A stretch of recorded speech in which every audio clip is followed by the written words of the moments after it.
From group bath to the many uses of urine, stay tuned to number 1 to find out the most insane makeup ingredients. Number 10. Medieval bathing. Medieval cleanliness was quite different from what we know it as today, and stories of people bathing vary from anything like once a week to once a year. Luckily, the washing of hands and face was pretty regular. But full-body bathing was much less common, as in once every few days at the best, which I guess doesn't sound so bad until you consider a few other things about the time. For example, only the rich could afford to have fires made under their baths to warm the water. So this means that in the winter, bathing was highly uncommon in households that could not afford to heat the water, and as such meaning was often put on hold for the entire winter period.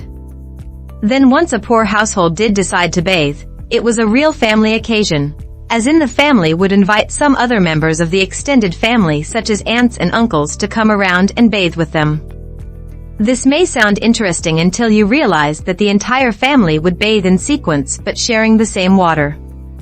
Oh, and the man of the household would be the first to enjoy the clean water, followed by his sons and the other men of the family.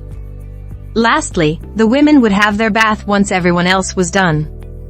Number 9. Toilet paper. Toilet paper is something we take for granted every day. And you may not know or want to think of what was actually used before its invention. There is no easy way to put this, but most of the time, they would have to wipe with either leaves, hopefully fresh and soft leaves and not old crispy ones, or their very own hands. Of course, people would preferably use leaves over body parts. But we've all had those days where we get caught without any of the soft paper savior.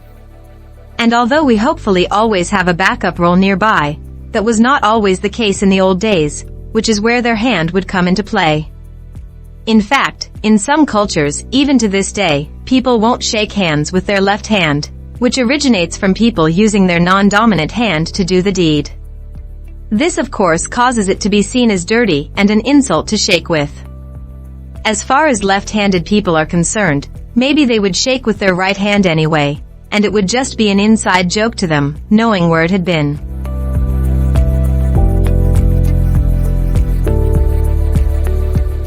Number 8. Utensils. This doesn't sound like such a bad thing at first glance, and there are cultures that even today still eat with their hands. The difference, of course, is that modern cultures abide by the general hygiene rules of modern society. Hands are washed before and after eating. So whatever dirt is clinging to your hands is removed before eating, and leftover food particles are washed or wiped off afterwards.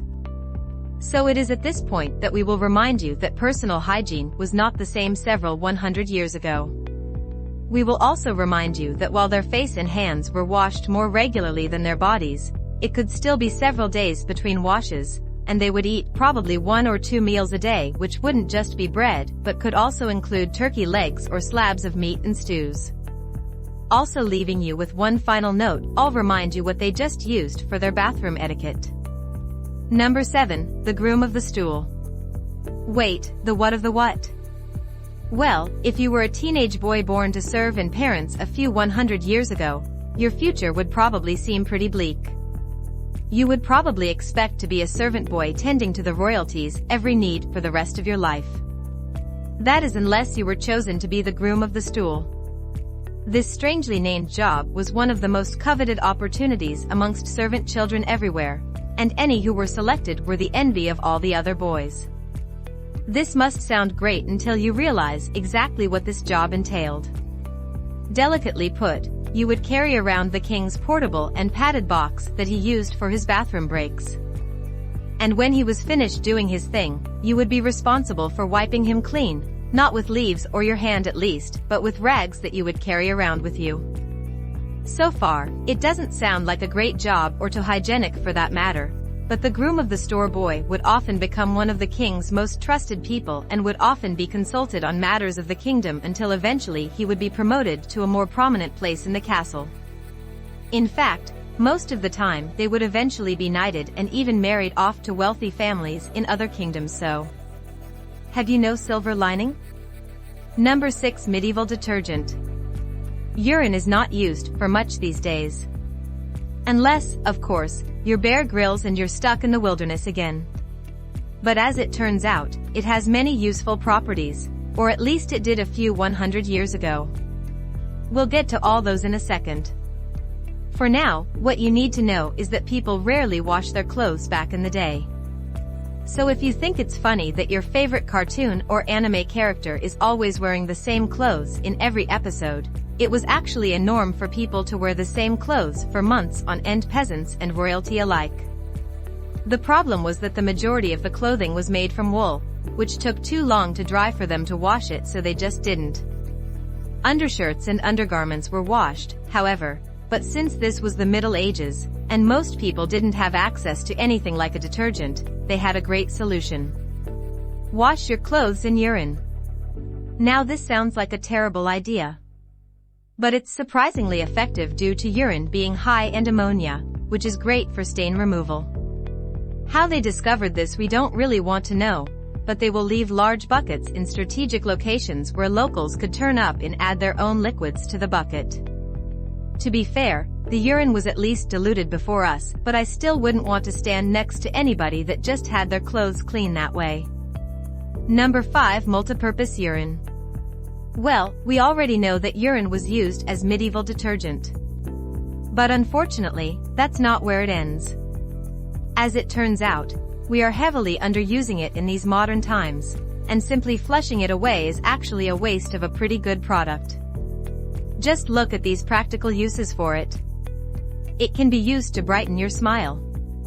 Really, the Romans, who were also thought to be responsible for first using it as detergent, discovered that if you left urine somewhere to dry, it reduces into a powdered ammonia, which, as mentioned previously, is a great stain remover. Well, now we learn that people would use it to brush their teeth to keep them pearly white. Again, I would not like to know how they discovered this, but at least their teeth were bright. Not too sure about their breath though. It was used to wash your face. It turns out that the Romans again had another trick up their sleeve and another use for the urine. They believed that it cleansed the face and kept them looking youthful with clear skin. Amazingly, again, they were not wrong, as the ammonia in urine would also help in cleansing the pores. I guess this means that if you're tired of buying expensive facial products, you have an extremely cost-effective method built into your body. Maybe it's zero to hero. We'll start doing some makeup tutorials. Next, you should click on that subscribe button below and follow us for our next skincare tips. Okay, so that may not be our greatest idea, but we still want you to subscribe. Number 4. Mouse skin eyebrows. In our next makeup lesson, modern-day makeup may contain some sketchy ingredients that we are probably better off not knowing about. But in the 1700s, the women of the time had a different sort of problem. Their makeup would cause their hair and even their teeth to fall out. They might not have known it at the time, but their makeup was actually poisoning them, and the cause of it lead-based ingredients. These days, we know that lead has no place on the human face, as it is toxic to our skin and can cause all kinds of side effects. Well, the best example of this is the women from the 16th century who had the regular problem of their eyebrows falling out. Not as huge of a problem now because women just draw new eyebrows. But back then they had a very different solution. They would capture and kill mice, cut their pelvis into the shape that they wanted, and then they glued them onto their face. And this interesting fashion statement wasn't just one or two women either. It became a huge trend. Women set traps hoping to catch mice so that they might have eyebrows for an upcoming event. There's even mention of eyebrows falling off their faces while at these events and then having to try and stick them back on without anybody noticing. What are your thoughts on mouse skin eyebrows? Should we bring back the trend? Let us know in the comments below. Number 3. Multi-talented barber. So far most of the entries on this list have been on personal hygiene, so it is time to take a step back for a second and look at hygiene on a different scale. Most of us had been to barbers or hairdressers at some point in our life, while back in medieval times a trip to the barber wasn't just for a haircut. As it turns out, barbers were used for far more than just keeping your hair short. In fact, they were essentially used for just about anything. Not even called barbers, or rather barber surgeons they were. Extremely common, and actually medical physicians were rarely used at all, Whether it be for a simple tooth pulling to the treating of major wounds and amputations, barbers would handle them all, which might not seem so bad, and unless you consider the devastating mortality rate, barber surgeons were well known for using leeches as a bloodletting technique on their patients. And in case there's confusion, bloodletting is exactly what it sounds like. They would let leeches suck out the patient's blood, believing that the stagnant disease-filled blood needs to be drained in order to assist in recovery. What this meant was any trip to the barber was a disgusting affair with blood everywhere and disease-ridden rodents roaming free, unless of course they caught them for those eyebrows already. Number 2. Surgical tools sanitization. While we're on the topic of barber surgeons, and since we've already mentioned their unorthodox methods of treatment, there was one more reason that they were not the most sanitary doctors to visit. Surgical tools were not sanitized at all, which, as you might guess, is not ideal, especially when you're dealing with anything from tooth pulling to amputations. The connection between dirty tools and infection had not yet been discovered. And as you might realize, those who survived the leeches and bloodletting would often get disastrous infections from the dirty equipment. This would often mean that those who survived after the initial barber visit would fall ill from the infection and have to return for another round of barber surgeon roulette, assuming that they didn't die from the infection before that. With that said, when equipment was cleaned, it was done so with the most popular cleaning material of the time, good old multipurpose urine. As you might have guessed, although the urine may have helped to sterilize the equipment to some extent, urine is still full of bacteria, meaning that your choices were essentially infection from dirty equipment or infection from urine-soaked equipment. Seriously though, how we've managed to survive the Middle Ages will probably be one of life's major mysteries. Number 1. Home cleanliness. This might not come as a huge surprise when you consider how they treated their personal hygiene. But home cleanliness may be worse than you were expecting. The poorest people put straw on the floor of their homes, believing that having straw the floor of your home would keep it clean and fresh. But what it actually did was become extremely good at catching whatever nastiness had accumulated on the floors.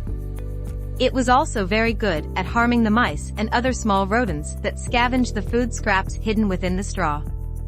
This often caused homes to become overwritten with rodents and even caused the straw to become a hotbed for disease. The straw had to be changed on an annual basis due to the residents not being able to withstand the stench coming up from their awesome flooring material. The unfortunate thing is that people could not even find some peace in their beds, as they themselves were hardly ever properly cleaned.